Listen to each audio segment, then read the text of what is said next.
All right, so I want to share with you something that you're not going to hear in any other health and fitness, nutrition, expert guru program. Maybe you might hear it with some of the experts, like the true experts, like the people who are actually in the trenches doing things with people and helping people to live a more healthy, active life. And I would argue that the most healthy people out there are not the people that you may think or the people that you are exposed to the most often. Because in the normal world of health and fitness, the people that you're exposed to the most often are generally the really lean folks, the guys who are running around with 6 to 8% body fat, who have giant muscles and they look a certain part, right? And here is the story that you're going to hear from the majority of these people, okay? So the story you're going to hear from these people is leaner is better, right? And you can never be lean enough, like you can never be shredded enough. The more you can see the striations in your abdominals, the more elite you are. That's the mentality of the normal health and fitness world. The second thing that you're going to hear from these guys is more muscle is better. More is always better. So we're kind of on two ends of the extreme here. We want as much muscle as possible, and we want to be as shredded as possible, right? That is what constitutes a truly elite, fit person. That's kind of the impression that we're given. And I spend enough time on YouTube where I see the videos after videos and I'm like, oh my God, this bodybuilder guy has like 100 million views and he's talking about, the bulking phase and the cutting phase and how to drop into 6% body fat. Now, that's totally fine. Like, I pass no judgment. I think it's awesome that there are folks out there who are really interested in that because I consider that to be a sport that people participate in. And if the bar is set, if the metrics are for that sport to be elite are low body fat, high muscle content, then I get it, right? When I look at it from that lens, from the lens of kind of playing that game, right? But that's a very specific game. Here is where I think the most healthful people hang out. It's not the bodybuilders. It's not the 4% body fat. It's not the 300-pound jack dude with giant muscles. That is not the healthy place to live. And I think if you asked any of those guys or girls if they thought they were as healthy as they could be, I'm willing to bet, and I know some of these guys, they're going to say no. They're only chasing the aesthetic and they're willing to do whatever it takes to get that aesthetic, right? So let's go back to who I believe are the most healthful people in the world. And unfortunately, we don't see a lot of the stuff that these people are doing, at least not behind the scenes. But the people who are the most healthful are the elite level young athletes. These people are incredibly healthy, right? And if you're thinking about athletes, what are they primarily focused on? They're focused on the performance of their body, right? How their body performs to be able to play whatever the specific sport is that they're playing, right? Whether you're a soccer player, a basketball player, a football player, a gymnast, a runner, whatever that is, right? So these people are extremely healthy, generally speaking. I know there are some outliers, right? But as a bell curve, most of the healthiest people are these young, elite level athletes. And again, going back to what are these people chasing? They're chasing performance. They're not chasing an aesthetic. But then the next question becomes like, do they look good? And I would say 100%. Most great athletes, young great athletes, look amazing. They don't look like a bodybuilder, right? They don't look like, Arnold Schwarzenegger back in 1975. Like that's not what they're going for. That's not the bar that they've set for themselves. They've achieved a level of health by chasing performance. And now I think it's also important that we really kind of measure, because me just saying health, nobody really has a good definition for that, right? Like I think we automatically just sort of perceive the super ripped dude with giant muscles as the healthiest guy around. But I'm saying, well, that's not the case. I'm saying that the healthiest people are these young elite level athletes. So let's define this a little bit more clearly, right? So we know what to chase. So look, if you want to be healthy, I believe there's 3 things that we need to focus on. Number 1 is you need to be at an optimal body fat. So there's much different, it's very different to be at an optimal body fat as opposed to lower is better, right? Lower is not better. We want to be at optimal. And what is optimal? Everybody's going to be a little bit different, but how do you figure out what is your optimal body fat? Well, build in a bunch of really good habits in your life. Eat really good foods, do some formal exercise, sleep good at night, manage your stress, identify as a very healthy person and just take a lot of choices or make a lot of decisions that are very, very healthy decisions, and your body will automatically go to its most ideal body fat. Now, some people might be a little bit leaner than others. It doesn't mean that those people are more healthful than other people. Just because I tend to run somewhere around 10%, I'm pretty lean, doesn't mean that I'm necessarily more healthful than the person who might be at 12%.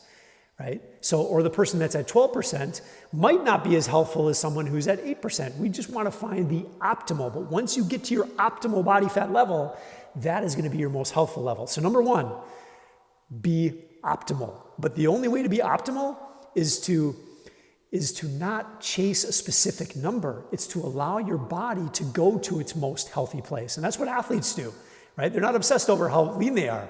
They're obsessed with performance. And if you're a high-level athlete, you wouldn't give up 2% body fat for a decrease in performance, right? In other words, like if I was an elite level soccer player and I'm like, you know what, you should probably starve yourself so you can get better abs. But you know, it's probably gonna notch down your performance 30%. Are you willing to make that trade? And I guarantee you an athlete's gonna be like, hell no, I'm not doing that, right? And they just know like what makes that person less able to perform when their body fat is lower. It's that they've decreased their level of health, right? Because 8% is not a healthy level for that person.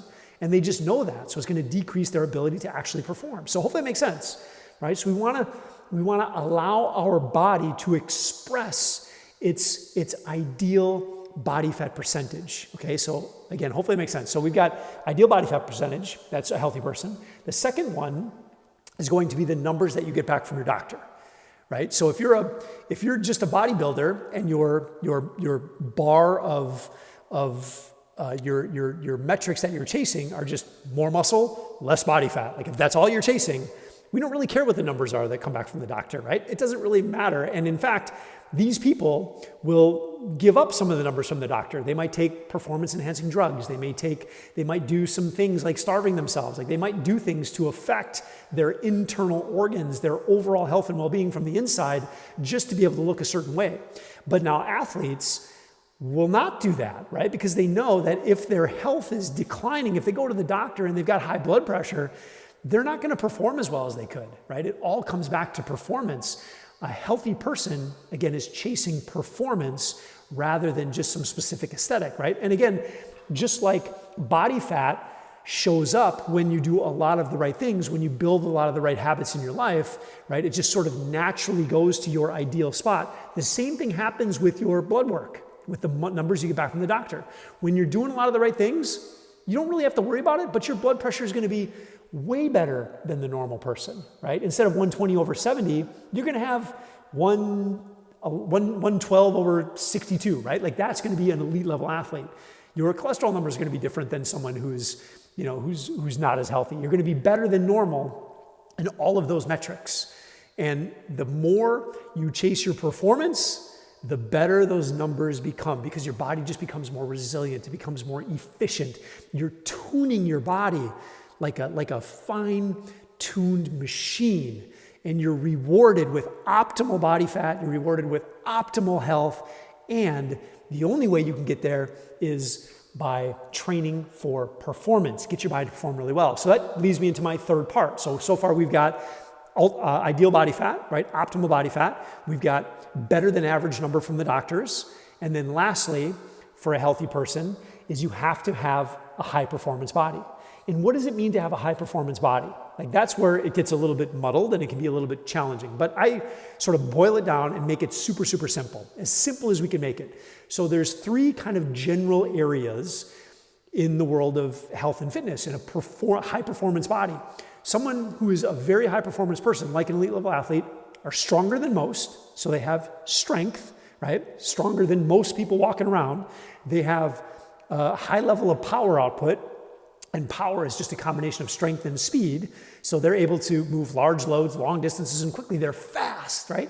That's another element of being very, very fit, right? So if you're strong, you've got a high level of power output, and you've got great endurance, which means you can do work for a sustained period of time. And someone who has a well-trained cardiovascular system can maintain higher levels of intensity for longer periods of time, right? So we want all three of those things. They are all super, super valuable. And then the question becomes, well, how do we train all of those things, and how do we develop and build someone who doesn't necessarily play a sport, right? How do we build someone who just wants to live a very healthy, active life and is a guy over 40, because that's who I work with in Athletic After 40. So we have to come up with efficiencies. What are the things that deliver the biggest bang for the buck? How do we make someone way stronger than everybody else? How do we develop someone's power above and beyond everybody else? How do we develop someone's aerobic capacity above and beyond everybody else? How do we do it in a very efficient way? And there are some specific tools, some specific things that I'm not going to get into in this video, but there are some very specific things that we can do and we can train someone with to keep things efficient and to significantly build them up. And the more you build your performance, the better everything else will get. Your body fat gets better, your numbers from your doctor gets better, and you start performing better. So look, the most healthful people in the world, they're high performers.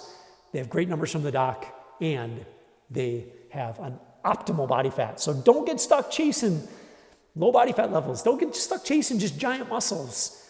It's not, if you're outside of optimal, you are giving up some of your health, right?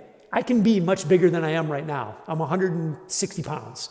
I could be much bigger because I've been much bigger, but the only way that I can get much bigger is if I eat a ton more food. I gotta eat like a horse in order to get 10 pounds of extra muscle. And I can do it. I can do it because I've done it before. And maybe I get a little bit stronger, but I lose some of my other things. My endurance goes down. And I would argue that I just don't feel as good because I feel fuller all the time. My digestive system is working on overtime because of the amount of food that I need to eat. It's just not as healthful of a position. And quite honestly, it's very hard to sustain. So I would argue that it's unnatural. It's unnatural. And if it's unnatural, it's unsustainable. You know, there is no bodybuilder who has been at 5% body fat and has 100 extra pounds of muscle tissue on them for a lifetime, right? I mean, maybe there's one or two complete outliers out there, but there's a really good chance that's not going to be you. So even if you chase some of those aesthetic things, just know, not only are you possibly decreasing your levels of health, but you're probably doing something that's going to be very, very unsustainable, unless you're in this weird 0.5% of the population, which, you know, there's a good chance people like you and I were probably not there. So chase health first, especially if you're a guy over 40.